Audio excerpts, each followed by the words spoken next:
से mood off कर दिया। घर परिवार में कुछ हो गया, घर परिवार के लोगों सब मूड ऑफ करके बना करके जा रहे हैं ऑफिस, गरम उनसे जा रहा है कि ऑफिस। एक तो 10 मिनट झगड़ने में टाइम बर्बाद कर दिया, वहाँ बॉस को गरम हो गया, आ जाता है तो सस्पेंड कर दिया, इतना लेट आ गया, गुर्रा रहे गुर्रा रहे, उधर भी मूड गरम और यहाँ भी घर से झगड़ा करके मूड गरम जा रहा है। और ऑफिस में जाते साथ पूछता है कि बॉस का मूड कैसा है, गर्मी में कुछ नहीं जाना है, सीधे पर्दा चले गर्म मूड में देखिए गुस्सा, जबकि मूड नॉर्मल जाकर बॉस के सामने जाना चाहिए। राम राम तो वैसा आते होते लेट करते होकर गर्म मूड में आप लेट आते तो बोलता है आप किधर तो लेट आते हैं, अब हो गया सर्विस सस्पेंड करो लाख चलन हो गया कि नहीं। अब वहाँ आता कि अब जा रहे हैं बॉस के सामने, समझ सोच सब ठीक कर पूछ ले आज मूड कैसा है बॉस का, तो राम राम बहुत लेट आते, यस सर तुम बहुत अनुशासनहीन आदमी हो, ये सर तुम बहुत अच्छे हो, ये सर ठीक है जाओ आपसे ठीक कर देंगे। तो ये मूड को चेंज करना अपने ऊपर रहता है, समझा बुझा कर करना। तो संसार में हम लोग तैरते समय बढ़िया से हैंडल नहीं कर पाएंगे, भीतर से कूल और बाहर से गर्म ऐसा भी रहना पड़ता है, नारियल की तरह बाहर से कड़ा कड़ा और भीतर उसका है असली चीज। तो ऑपरेशन प्रणाली में एक बार दुर्वासा ने प्रश्न कर दिया था पिपलाद से कि आप तो बोल देते हैं कि सबसे प्रेम करो, वो तो ठीक लग रहा है सुनने में, लेकिन इन सब दुष्टों के साथ हम कैसे निकले, जिसको छूट देने पर और प्रसन्नता बढ़ा देना। तो खूब मुस्काए थे कि जैसा स्वभाव वैसा प्रश्न। आपकी एक गुंजाइश है अध्यात्म ऑपरेशन किया जाए, लेकिन ऑपरेशन एक चिकित्सक और एक मरीज की तरह मातृवत भीतर से मातृभाव को प्रसन्न करता है, उसकी दुष्टता खत्म हो, उसकी जीव सत्ता खत्म ना हो। इसी तरीके से ऑपरेशन किया था बुद्ध ने उंगली मारे, उसका क्रिया पक्ष शुद्ध रहा, व्यक्तित्व बना रहा। रत्नाकर डाकू का ऑपरेशन कर दिया देवर्षि नारद ने, वृत्ति छूटी और संस्कृति बन गई इसके भीतर में, बन गया महामानव, ब्रह्मश्री बन गया, वाल्मीकि बन गया। तो ये ऑपरेशन प्रक्रिया अध्यात्म छूट देता है। नहीं तो किसी दुष्ट को पूरा बॉडी ही छीन लेंगे तो जहां जन्म लेगा उस दुष्टता की गुर्राहट में अगर उससे छोड़ेगा तो दुगना रफ्तार में दुष्टता करेगा। इसलिए आत्यंतिक हल तभी मिलता है जब उसका इस तरीके से पर्सनालिटी को रिफाइनमेंट किया जाए और उसको ज्ञान विज्ञान साधना के द्वारा उसको उसकी ये आवृत्ति है जो अंतःकरण, उसको चेंज करने का प्रयास किया जाए।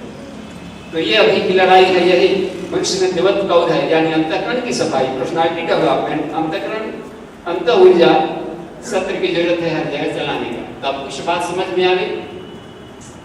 इसका फोटो में वही जो से बात रहती है, यहाँ पर ये बना लिया कीजिएगा, यहाँ पर ये इधर हो जाता है ईड़ा पिंगला, यहाँ पर मिल जाता है। तो इसको करके जाते सफाई करेंगे लोग से तो भी सब चलेगा। लेकिन उद्देश्य है कि हम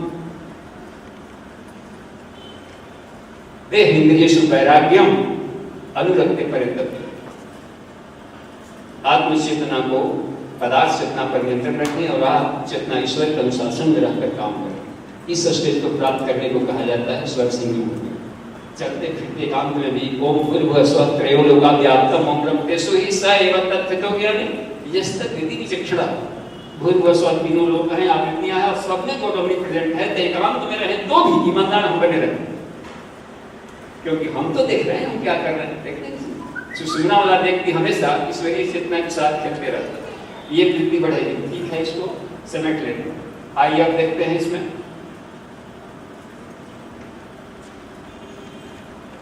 तो व्यवहारिक वो होता है कि अपने को तत्व ज्ञान के माध्यम से ही उसको ठीक किया जाए। और इस आत्मज्ञान तत्व ज्ञान में इतना होता है कि इस जन्म जन्मांतरों के कुछ संस्कार जल जाते हैं।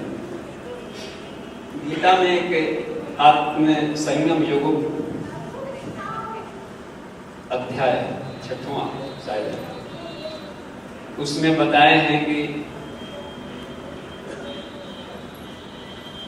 ये जो कर्म है प्रारब्ध, ऐसा लगता है ना कि प्रारब्ध खत्म नहीं होगा, चलते रहता है और उस पर अपना नियंत्रण नहीं है।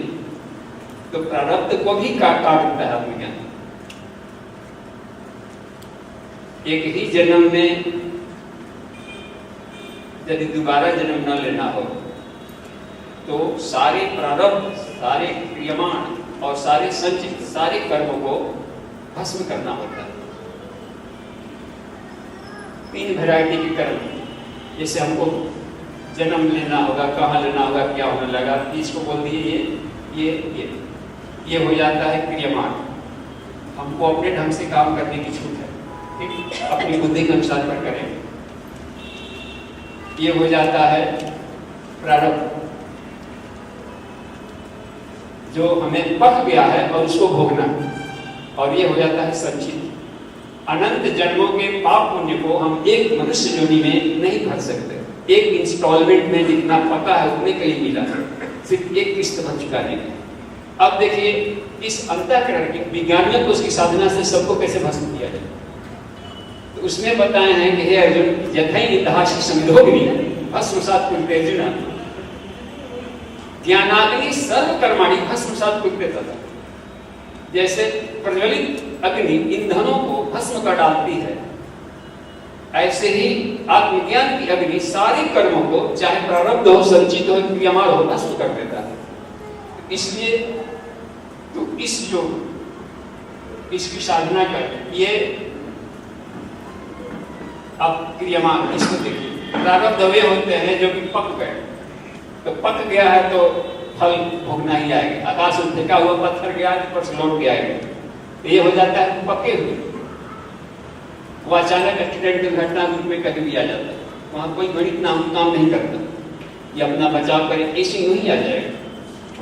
वहाँ दिखाया था अभी नेपाल के भूकंप में कि सारा परिवार खत्म, तो उसी में एक ऐसा पत्थर हो गया था टेढ़ा, उसमें एक नवजात शिशु अभी बचा हुआ था, सांस ले रहा था। एक परिवार में सबको, सब सोचते थे कि सब जुआ है, ढेर दिन लोग चलेंगे। अब बूढ़ी दादी माँ खांस रही है, इसको अभी और अब जल्दी ही अब इसका बुलावा आएगा। भूकंप आया, उसी समय क्या थी, उसके उसी समय उसको यूरिनेशन, लोग शंका के पर टहलते बाहर निकल, बाकी वाला सब मर गए, वो ही बस। तो ये प्रारब्ध एक सडन के रूप में कहीं से कहीं ले आ जाता है, तो इसको भी भस्म किया जा सकता है, ये देखिए। और क्रियमाण को आगे हम अनासक्त कर्म जो करेंगे तो पाप पुण्य नहीं बनेगा, आगे तो खाता करना बंद। अच्छा, और जो पिछले जन्मों के संचित है कि अगले अनंत जन्मों में भोगना था, उसको कहा कि वो ऐसे बीज हैं जो कि छिलका वाला, ये है धान, चावल, इसमें छिलका है, धान बना हुआ, चना है। तो ज्ञान के अग्नि में यदि चना को भूंज दिया जाए, चना को यूं ही बोएंगे तो उगेगा, लेकिन भूंज कर बोएंगे तो नहीं उगेगा। यही आत्मज्ञान के अग्नि में इसके सारे बीज अंकुरण इसके जल जाते हैं, इसलिए फिर वह क्रिया में नहीं बदलते। इसलिए कहा कि ज्ञानाग्नि सर्व कर्माणि भस्मसात् कुरुते। तो यही अग्नियां हैं पांचों, प्राणाग्नि, जीवाग्नि, योगाग्नि, आत्माग्नि, ब्रह्माग्नि। ये अग्नियां इन सारे के सारे कर्मों को भस्म करके रख देते। इसलिए एक ही जन्म काफी। इसी आधार पर उन्होंने कहा कि एक ही जन्म में 10 वर्ष भी यदि इस अग्नि के द्वारा इसका अभ्यास करे आदमी, तो इस अग्नि को पा सकता है। इतना बड़ा कृष्ण से भी यदि उन्होंने ये बताई, बहुनाम जन्मना मनते ज्ञानवान माम प्रपद्यते वासुदेव सर्वमिति स महात्मा दुर्लभ। वो वाली स्थिति में इसकी बात आती। देखिए यहाँ पर काट के, तो आप देखते हैं ये जो पूछना हो, क्वेरी बन रहा हो, पूछते जाएंगे। ये चूंकि 5 दिन में ये भी एक सब्जेक्ट था, इसलिए बताना पड़ रहा है क्योंकि कक्षा में सब स्तर के रहते हैं, तो उनको जो पहले से पहुंच चुके हो में, तो उनको हम क्यों नीचे पढ़ाया जाए स्कूल में, उनको उससे ऊपर पीएचडी की बात पढ़ाई जाए।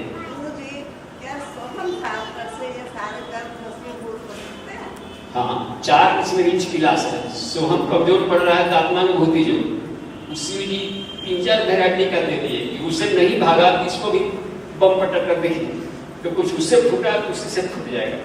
लेकिन शिव जी का कहना है कि हे पार्वती, निश्चित रूप से उसका प्रबुद्ध हो जाएगा, भस्म हो जाएगा सब। तो इसमें से और देख लेने, तो एक और बच रहा है ईश्वर सिंह, सब काम कर रहे हैं कि नहीं, सब काम कर रहा है, उसके कड़ी को तोड़ देना। एक और है ग्रंथि भेदन, यदि एक से नहीं हुआ सोहम से, क्योंकि अपना कुछ संस्कार ऐसा है कि भाव करते हैं सोहम तो खाली प्राणायाम भर हो रहा है, लेकिन बोधत्व ना हो।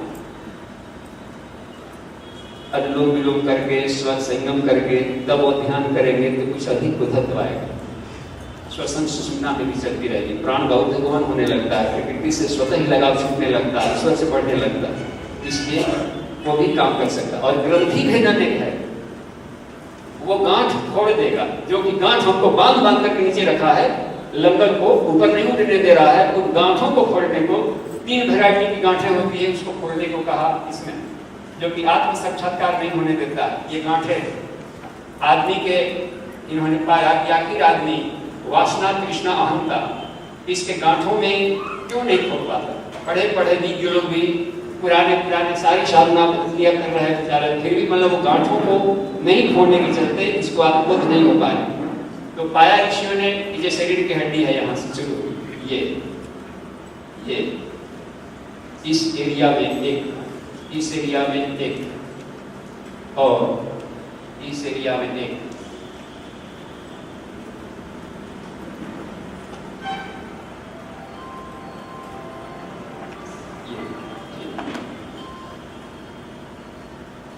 इसको ब्रह्म ग्रंथ।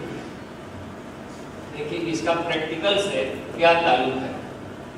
विष्णु ग्रंथ,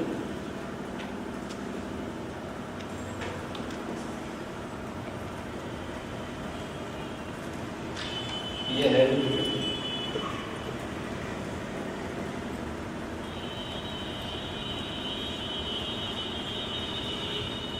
शरीर के भीतर में चक्रों में यदि इसमें यदि विकार हो तो वो भाव नहीं आ पाते। साधना करते हुए इसकी सफाई होने लगता है तो वो भाव आ जाते हैं, वो रस निकलने लगता है, जो कि स्वबोधत्व करते हैं। न्यूरोहेमरल सेक्रेशंस ब्रेन के साथ में सुषुम्ना पॉड में भी रहता है और उसके नर्व फाइबर्स में भी रहता है, जो पत्रिकाओं में गया रहता है, जो बांध के रखता है जन्म लेने।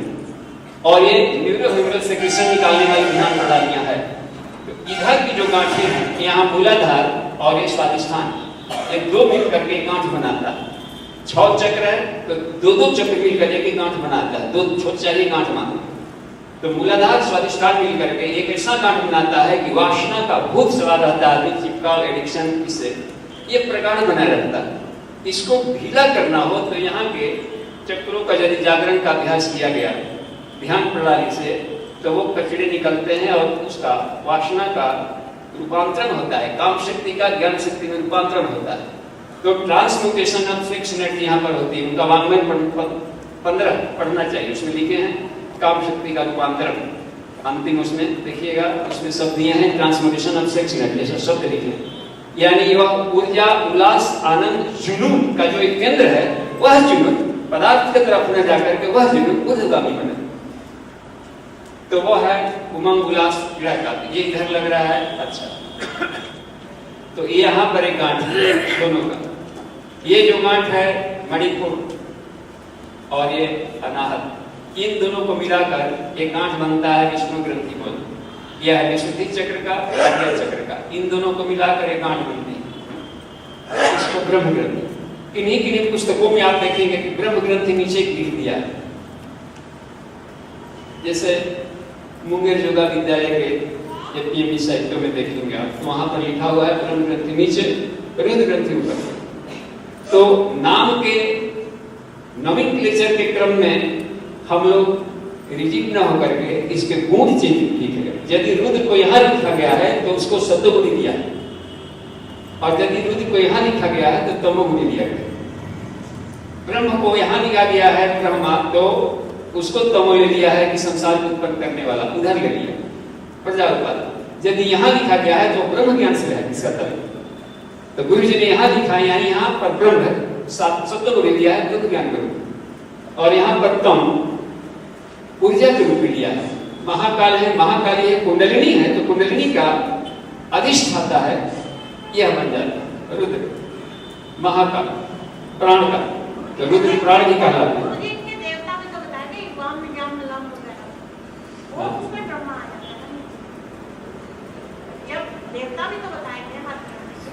अभी आ गया ना रुद्र, यह है ब्रह्मा विष्णु महेश,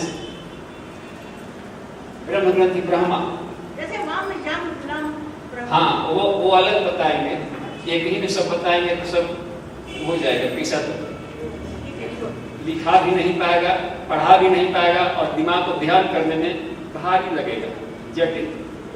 तो अलग अलग ग्राफ में अलग अलग बताएं समझेंगे हम लोग तो सरल लगेगा, नहीं तो फिर भारी हो जाए। इसको फिर पंखुड़ी बना लेंगे, फिर इतना बना लेंगे, तो जगह अधिक लेगा, फिर आप लिखा नहीं पाएगा, फिर वो पढ़ा नहीं पाएगा। हाँ, वो चक्र जागरण में आता है, जिसको पढ़ेंगे हम लोग किताब आने वाला। तो जब इसमें देखिए ग्रंथि भेदन के माध्यम से दो को एक साथ खोलते हैं और चक्र भेदन के माध्यम से एक को खोलते हैं। तो हठ योग में एक चक्रों को फोड़ा जाता है और इसमें विज्ञान में उसके ग्रंथि भेदन में दो एक साथ खोलते हैं। तो ऊर्जा कम लगा, लाभ अधिक मिला, गांठ पर सीधे मारे। इसका बीज मंत्र अलग है, इसका क्लीम होता है, इसका श्रीम होता है और इसका क्लीम होता है।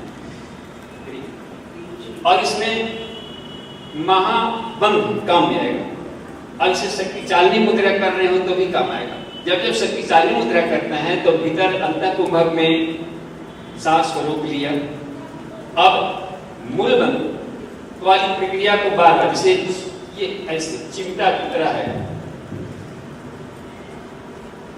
इस प्राण को जैसे संकोचित अपान और पूर्व दोनों सटा,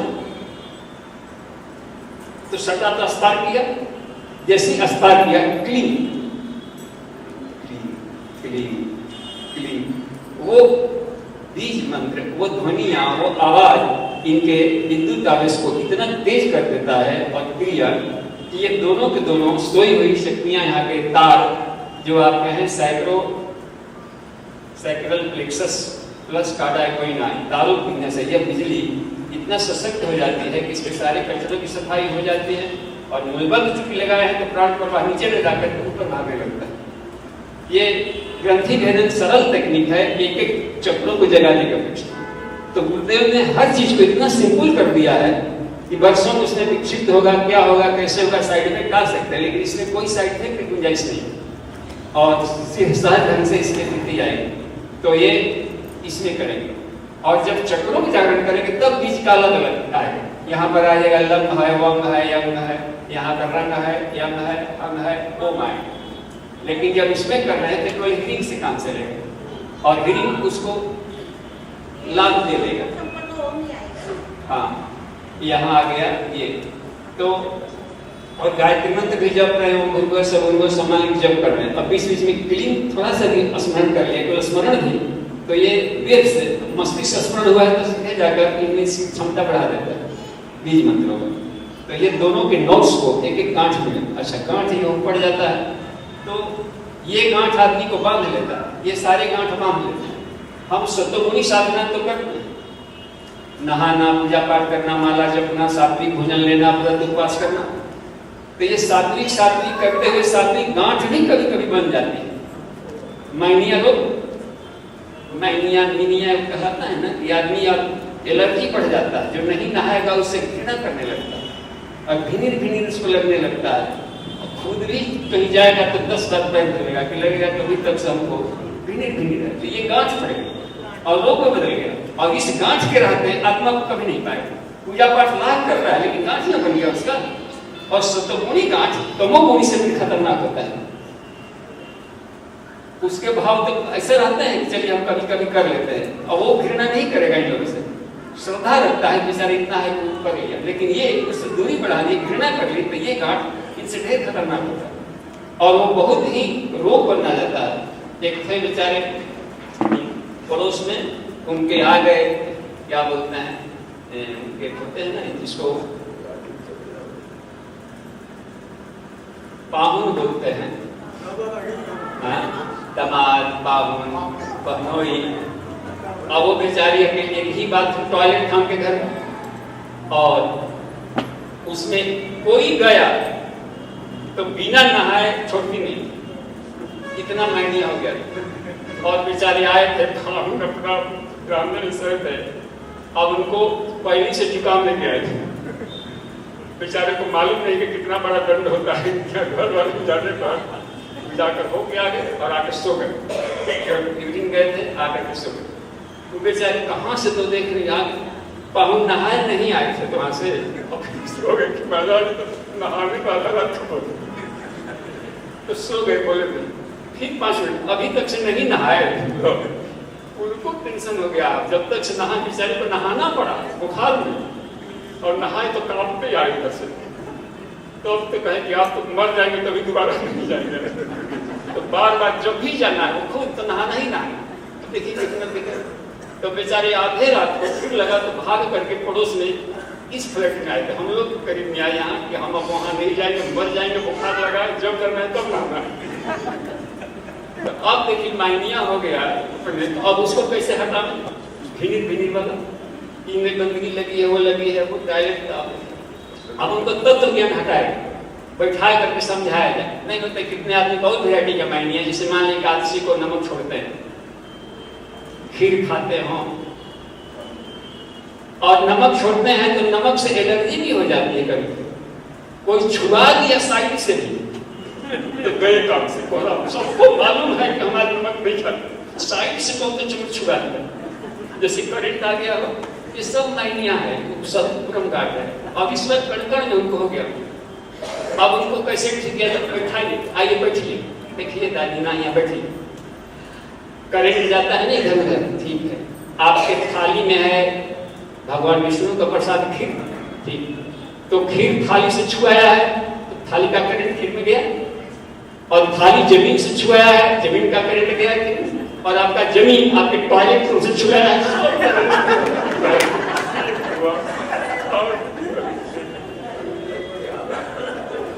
तो ये गांठ पकड़नी पड़ती।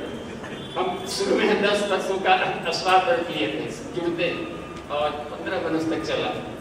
तो एक मित्र बैठे थे, एक पांति में था, तो ऐसे श्रद्धा बस बोल देते। तो मित्र भैया मान लीजिए आप पांति में बैठे हो, तो मालूम नहीं है इसमें नमक है नहीं है, पर आप तो चल गया आपके थाली में, आप कैसे पता लगाइएगा कि नमक है कि नहीं? ये उनका प्रॉब्लम था। तो हमने कहा कि जीभ से टेस्ट करके देखेंगे कि नमक है क्या। केवल खाएंगे नहीं, लेकिन जीभ तो मिला ही टेस्ट करके देखेंगे, पेट में नहीं ले जाएंगे। नमक है तो आपको दे देंगे, आपको अगर बिछा देंगे क्या। तो बहुत ही गांठ नहीं बनने देना है। साधना तो करनी है, लेकिन गांठ बन गई तो आत्मा भाग गई। तो यही है सप्तगुणी गांठों को हटाना। ज्ञान तो होना चाहिए, लेकिन ज्ञान का ईगो नहीं तो हम सब जान लिया, क्योंकि अनंता हुई है। जहां भी ज्ञान है तो अहंकार होने लगे तो अपने सुपर विषयों को देखिए तो एकदम अहंकार गौना हो जाता है। और जहां हतोत्साह होने लगे तो नीचे वालों को देखिए, खटमल जोनी से लेकर सब न जाने कितना आपका। तो ये आपको कल आएगी साधना आनंदमय क्वेश्चन कि उस हालत में यह बिंदु साधना कैसे की जाती है। तो वो उसके अलग तरीके हैं, यानी फिल्टर दर फिल्टर होते जा रहे हैं। मजाल की पांचों कोर्स में जाते जाते एक दिन निकल जाएगा, सारे फिल्ट्रेशन इतने लगे हुए हैं कि उसको चेक पोस्ट कर डालना। तो ये बात होगी कि ज्ञान का हमें वो अच्छा। अब कम भी गांठ रहा, कम ज्ञान है तो भी कष्ट, ज्ञान का ईगो हो गया तो भी कष्ट। एक बार गुरु जी बोले थे, याद है हमको, कि टोलियों में निकलते समय, देखो तुम लोग अपने को आचार्य कभी मत मानो। ये देखिए इतनी बड़ी बात है। जहां आचार्य माने, शास्त्रार्थ में हम ही आएंगे, हरा करके फेंक देंगे, उसके खोपड़ी में घुस जाएंगे, अब तुम लोग तुरंत भारी सभा में फजीहत कर देंगे। लेकिन आचार्य का बेटा जरूर मानना। ये देखिए फिर मजाल की तुमको कोई हरा दे, इतनी बारीकी से इसको हटाने की बात करते। तो अपना बुद्धत्व तो बने कि आज हमारे पीछे नहीं आए, कल तो आएंगे।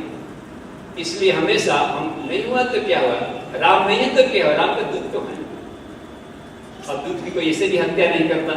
तो उसमें अंगद के पास ज्ञान नहीं होते हुए भी केवल उसका दूध बन गया, तो बड़े बड़े शास्त्रार्थ वालों को हरा दिया।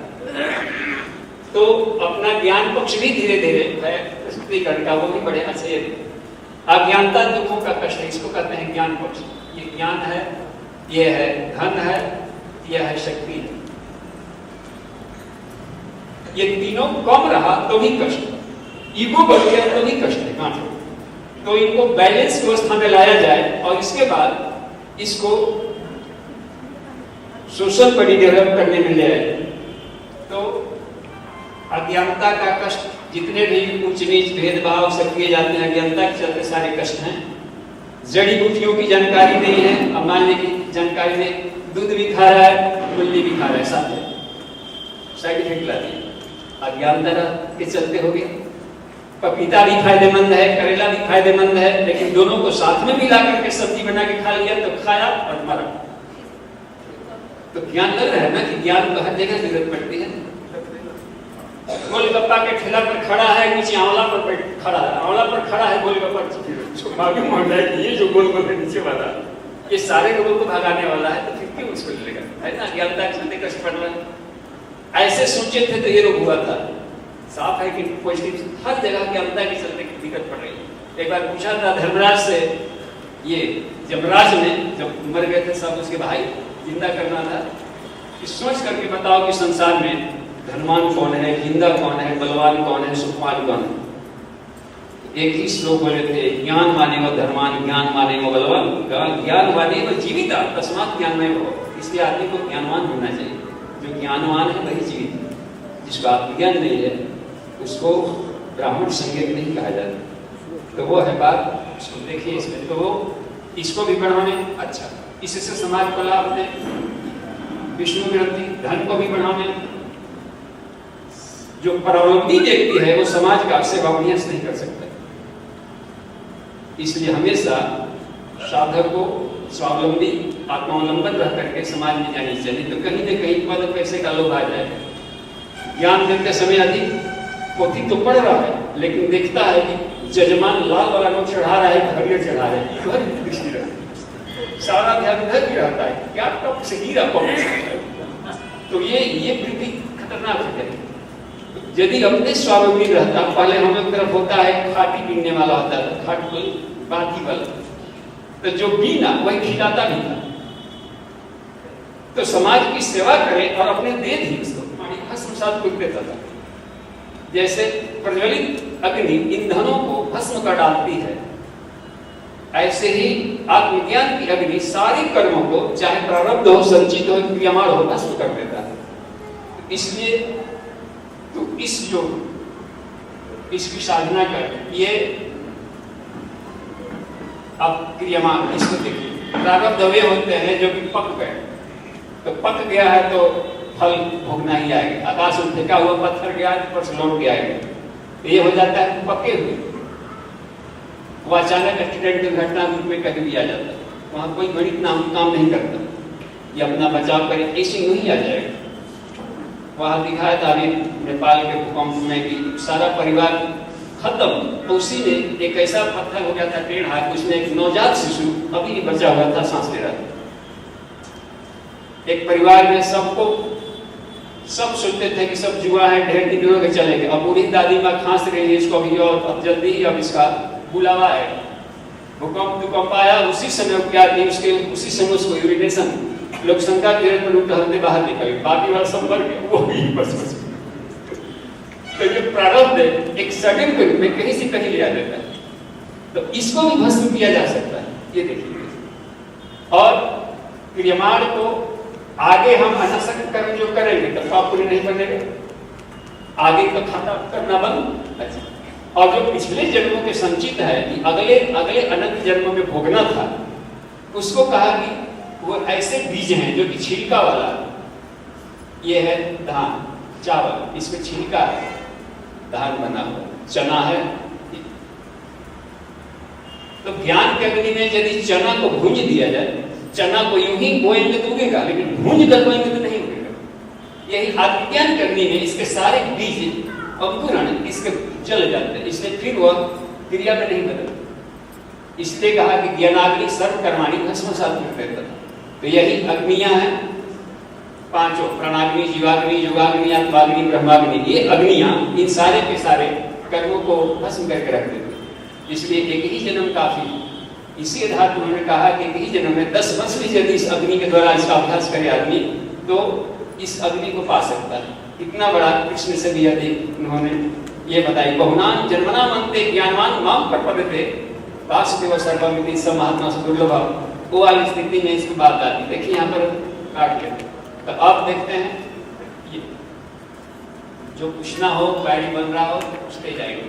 ये चूंकि 5 दिन में ये भी एक सब्जेक्ट था, इसलिए बताना पड़ रहा है क्योंकि कक्षा में सब स्तर के रहते हैं, तो उनको जो पहले से पहुंच चुके हैं में, तो उनको हम क्यों नीचे पढ़ाया जाए हाई स्कूल का, उनको उससे पीएचडी की बात पढ़ाई जाए।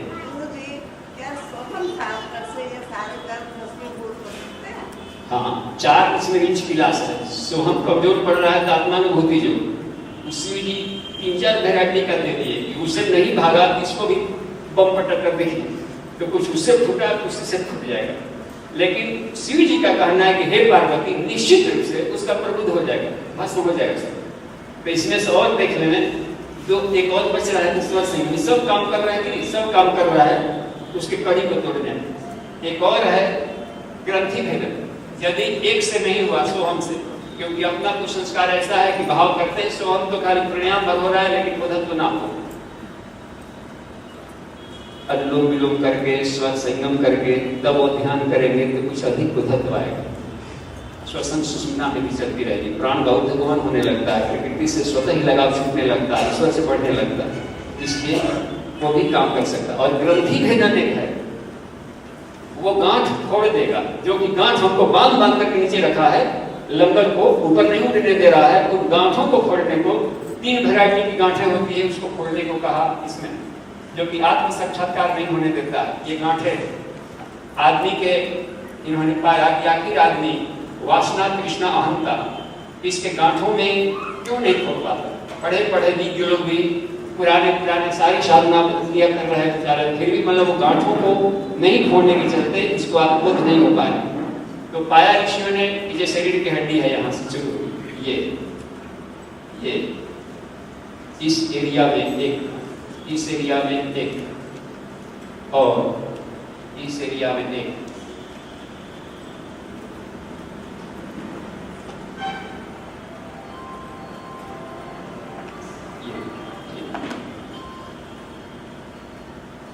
इसको ब्रह्म ग्रंथ। देखिए इसका प्रैक्टिकल से क्या ताल्लुक है। विष्णु ग्रंथ,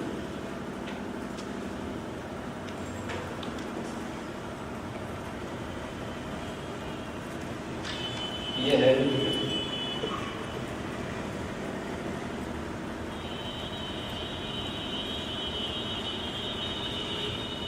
शरीर के भीतर में चक्रों में यदि इसमें यदि विकार हो तो वो भाव नहीं आ पाते। साधना करते हुए इसकी सफाई होने लगता है तो वो भाव आ जाते हैं, वो रस निकलने लगता है जो कि स्वबुद्धत्व करे, क्योंकि न्यूरोहेमरल सेक्रेशंस ब्रेन के साथ में सुषुम्ना पॉड में भी रहता है और उसके नर्व फाइबर्स में भी रहता है, जो पत्रिकाओं में गया रहता है, जो बांध के रखता है जन्म लेने। और ये न्यूरोहेमरल सेक्रेशन निकालने वाली ध्यान प्रणालियां है। तो इधर की जो गांठें हैं, यहाँ मूलाधार और ये स्वादिष्ठान, ये 2 मिल करके गांठ बनाता है। 6 चक्र है तो 2-2 चक्र मिल करके एक गांठ बनाता है, 2 छोटे चाहिए गांठ बनाता है। तो मूलाधार स्वादिष्ठान मिल करके एक ऐसा गांठ बनाता है कि वासना का भूत सवार रहता है, चिपकाव एडिक्शन, इससे ये प्रगाढ़ बना रहता है।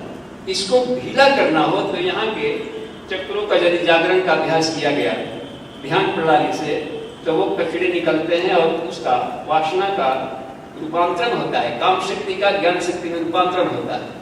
तो ट्रांसम्यूटेशन ऑफ 6 मिनट यहाँ पर होती है। उनका वांग्मय 15 पढ़ना चाहिए, उसमें लिखे हैं काम शक्ति का रूपांतरण, अंतिम उसमें देखिएगा, उसमें शब्द दिए हैं ट्रांसम्यूटेशन ऑफ 6 मिनट, ऐसा शब्द लिखे। यानी वह ऊर्जा, उल्लास, आनंद, जुनून का जो एक केंद्र है, वह जुनून पदार्थ की तरफ न जाकर के वह जुनून ऊर्ध्वगामी बने, तो वो है उमंग, उल्लास, पीड़ा का। ये इधर लग रहा है, अच्छा। तो ये यहाँ पर एक गांठ है दोनों का। ये जो गांठ है मणिपुर और ये अनाहत, इन दोनों को मिलाकर एक गांठ बनता है विष्णु ग्रंथि बोल। यह है विशुद्धि चक्र का, आज्ञा चक्र का, इन दोनों को मिलाकर एक गांठ बनती है, इसको ब्रह्म ग्रंथि। किन्हीं पुस्तकों में आप देखेंगे कि ब्रह्म ग्रंथि नीचे लिख दिया है, जैसे मुंगेर योगा विद्यालय के पीएमई साहित्यों में देखेंगे आप, तो वहां पर लिखा हुआ है ब्रह्म ग्रंथि नीचे, रुद्र ग्रंथि ऊपर। तो नाम के नोमेनक्लेचर के क्रम में हम लोग रिजिड न होकर के इसके गुण चेंज लिख रहे। यदि रुद्र को यहाँ लिखा गया है तो उसको शब्दों को दिया है, और यदि रुद्र को यहाँ लिखा गया है तो तमोगुणी लिया गया। ब्रह्म को यहाँ लिखा गया है ब्रह्मा, तो उसको तमो ले लिया है कि संसार को उत्पन्न करने वाला, उधर ले लिया प्रजापति। यदि यहाँ लिखा गया है तो ब्रह्म ज्ञान से है इसका तरह। तो गुरु जी ने यहाँ लिखा है, यहाँ पर ब्रह्म है, शब्द को ले लिया है ब्रह्म ज्ञान को, और यहाँ पर तम ऊर्जा के रूप में लिया है। महाकाल है, महाकाली है, कुंडलिनी है, तो कुंडलिनी का अधिष्ठाता है, यह बन जाता है रुद्र। महाकाल प्राण का, तो रुद्र प्राण ही कहलाते हैं।